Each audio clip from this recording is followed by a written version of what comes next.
Welcome to our channel. Today we how to use Fundrise for real estate crowdfunding, full guide step by step clearly. To start using Fundrise for real estate crowdfunding, visit the Fundrise website.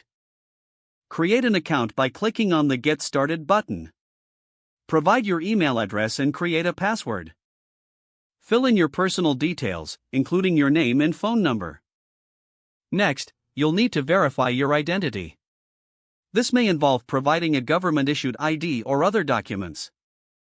Once verified, you'll complete an investor questionnaire. This questionnaire helps assess your investment goals and risk tolerance. Based on your answers, Fundrise will recommend a suitable investment plan. After reviewing the options, select your preferred investment plan. You may choose between EREITs and E-funds. EREITs focus on income-generating properties, while E-funds are aimed at development projects. After selecting your plan, click on the Invest button. Enter the amount you wish to invest. Fundrise typically has a minimum investment requirement. Review the terms and conditions before proceeding. Once you agree, connect your bank account for funding. You will be prompted to enter your banking details.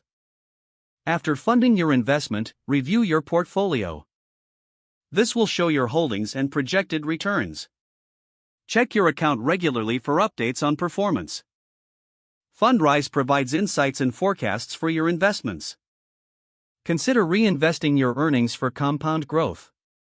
Stay informed about real estate trends through Fundrise updates. Feel free to reach out to customer service if you have questions. Investing in real estate crowdfunding can diversify your portfolio. Enjoy the benefits of passive income as your investment grows. If the page does not load, refresh the browser or try again in a private or incognito window. Don't forget to like this video and subscribe to our channel for more step-by-step tech guides.